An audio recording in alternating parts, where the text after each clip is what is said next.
आज मैं आप लोगों के साथ बहुत ही आसान तरीके से बहुत ही मज़ेदार शादियों और पार्टियों में मिलने वाली शाही पनीर की रेसिपी शेयर कर रही हूँ फ्रेंड्स। बहुत ही इजी टू मेक है, बहुत मज़ेदार ये बनकर तैयार होता है। इसकी जो ग्रेवी है बहुत ही दानेदार बनकर तैयार होगी और जो पनीर के पीसेस हैं बिल्कुल जूसी और सॉफ्ट बनकर तैयार होते हैं। तो बहुत ही इजी टू मेक, बहुत ही झटपट बनने वाली ये रेसिपी बिल्कुल घर में रखे हुए बेसिक इंग्रेडिएंट के हेल्प से बन जाता है। तो इसे बनाने के लिए सबसे पहले मैंने यहाँ पर 2 मीडियम साइज़ के प्याज, 1 इंच का टुकड़ा अदरक का और 5 से 6 कलियाँ लहसुन की मिलाकर पीस ली थी। 3 मीडियम साइज़ के टमाटर और 3 यहाँ पर मैंने कश्मीरी मिर्च सूखी वाली ली हूँ। इन्हें भी मिला के हमने पेस्ट तैयार कर लिया है। और इसके साथ ही 15 से 20 काजू को 10 मिनट के लिए पानी में फूलने के लिए छोड़ दिया था और उसके बाद इसे भी हमने बारीक पीस लिया। तो हमने यहाँ पर तीनों चीज़ों का पेस्ट बिल्कुल रेडी कर लिया है। टमाटर और कश्मीरी मिर्च का है, काजू का पेस्ट और प्याज, अदरक और लहसुन का पेस्ट। अब इसके बाद यहाँ पर हमने 200 ग्राम पनीर को छोटे छोटे से टुकड़ों में काट ली थी। देख सकते हैं क्यूब के शेप में मैंने कट कर लिया है। अब एक हैवी बॉटम कढ़ाई को चूल्हे पर चढ़ाई और इसमें 1 छोटी चम्मच देसी घी मैंने ऐड कर दिया। देसी घी की जगह पे आप चाहें तो ऑयल या फिर बटर का भी इस्तेमाल कर सकते हैं। अब मीडियम टू हाई फ्लेम पर पनीर के पीसेस को गोल्डन कलर आने तक हम थोड़ा सा इसे फ्राई कर लेंगे। जैसे ही सब तरफ से पनीर में गोल्डन स्पॉट आ गया, देन हम इसे कढ़ाई से सेपरेट कर लेंगे। और अब इसी कढ़ाई में करीब 2 बड़े चम्मच हमने यहाँ पर कुकिंग ऑयल को ऐड कर दिया। आप चाहें तो यहाँ पर बटर या घी का भी इस्तेमाल कर सकते हैं। अब इसमें 1 छोटी चम्मच ज़ीरा, आधी छोटी चम्मच काली मिर्च, 2 तेज़पात, 1 बड़ी इलायची, 2 छोटी इलायची और साथ में 3 से 4 लौंग। ये सारे खड़े मसाले को थोड़ा सा हम क्रैकल होने देंगे और जब ये अच्छे से क्रैकल हो जाएं, देन हमने जो प्याज, लहसुन और अदरक का पेस्ट को तैयार किया था सबसे पहले हम उसे ऐड कर देंगे। मीडियम टू लो फ्लेम पर बीच बीच में यूं ही चलाते हुए इसकी अच्छे से हमने भुनाई कर लेनी है, ताकि जो अदरक लहसुन भी हमने ऐड किया है या प्याज भी कच्चा है उसका भी कच्चापन ख़त्म हो जाए। जब हमने इसे 3 से 4 मिनट तक मीडियम टू लो फ्लेम पर अच्छे से भून लिया था और उसके बाद यहाँ पर जो काजू का पेस्ट हमने तैयार किया था हम इसमें ऐड कर देंगे।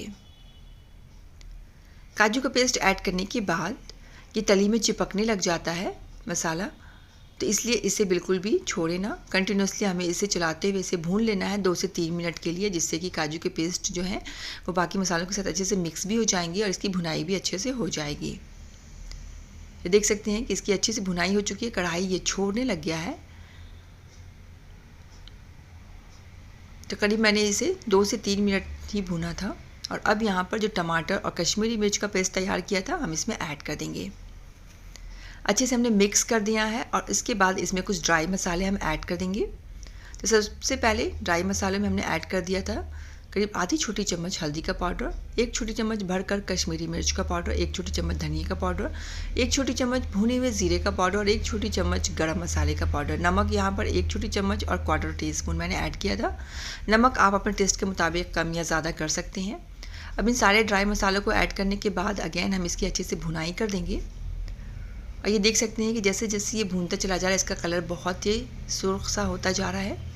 और अब इस पॉइंट पर यहाँ पर मैंने 1 टेबल स्पून बिल्कुल ताज़ा दही ऐड कर दिया था। दही खट्टा बिल्कुल भी नहीं होना चाहिए, बिल्कुल ताज़ा दही है ये। इसे हमने ऐड करके फ्लेम को भी लो कर दी हूँ। दही जब अच्छे से हमने मिक्स कर दिया, देन फ्लेम को हम अगेन मीडियम कर देंगे।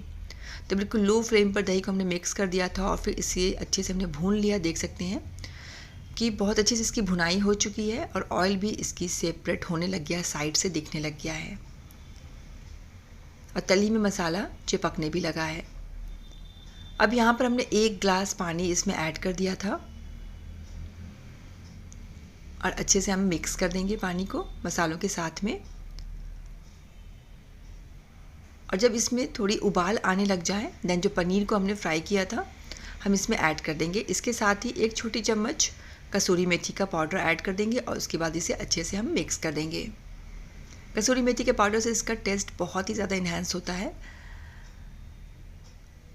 अब इसे मिक्स करने के बाद इसे हमने कवर कर देना है। कवर करके करीब 6 से 7 मिनट तक हम इसे पकाएंगे मीडियम टू लो फ्लेम पर। मुझे थोड़ी सी इसमें नमक कम लग रही थी तो मैंने थोड़ा सा नमक स्प्रिंकल कर दिया ऊपर से। और अब करीब 6 से 7 मिनट तक मैंने इसे ढक के पकाया था। इस दौरान एक बार कवर को हटाकर नीचे से ऊपर हमने अच्छे से इसे मिक्स कर दिया, ताकि जो हमारी शाही पनीर की रेसिपी तैयार हो रही है, वो तली में चिपके ना और इक्वली हर तरफ से ये पके। तो बीच में एक बार कवर को हटा के हमने चला दिया था और टोटल मैंने करीब इसे 6 से 7 मिनट तक मीडियम टू लो फ्लेम पर हमने इसे पका लिया था। देख सकते हैं करीब 6 से 7 मिनट तक पकने के बाद जो इसके जो भी ऑयल है बिल्कुल ऊपर के सरफेस पर आ चुका है, बहुत अच्छे से ये पक चुकी है। अब आखिर में दूध के ऊपर जो जमी हुई मलाई होती है उसे मैंने 2 चम्मच लिया था और इसे अच्छे से फेंट कर हम ऐड कर देंगे। आप चाहें तो मलाई की जगह पर जो मार्केट में क्रीम मिल रहा होता है आप वो भी 2 चम्मच इसमें ऐड कर सकते हैं। तो मैंने तो खैर बाज़ार की चीज़ें इस्तेमाल नहीं की थी, मैंने घर में ही रखी हुई मलाई का इस्तेमाल किया है। इसके साथ ही बारीक कटा हुआ हरा धनिया हम इसमें ऊपर से ऐड कर देंगे और ये हमारा शाही पनीर बिल्कुल शादियों और पार्टियों वाला बनकर बिल्कुल रेडी हो चुका है। बिल्कुल दानेदार से इसकी ग्रेवी बनकर तैयार हुई थी। अब पनीर के जो पीसेस बहुत ही जूसी सॉफ्ट, आप इसे गर्मा गर्म पराठा, लच्छा पराठा या नान के साथ सर्व करें या फिर फ्राइड राइस के साथ, बहुत मज़े की लगती है। ज़रूर आप लोग इस रेसिपी को ट्राई करें और अपना फीडबैक ज़रूर मेरे साथ शेयर करें। वीडियो पसंद आती है तो लाइक ज़रूर कर दीजिएगा और आखिर में दिल साफ़ रखें, ज़बान पाक रखें, अपना का ख्याल रखें। कोई अपना है तो उसके साथ धोखेबाजी या चालबाजी बिल्कुल भी नहीं करें। मेरी इस वीडियो को एंड तक देखने के लिए बहुत बहुत थैंक्स।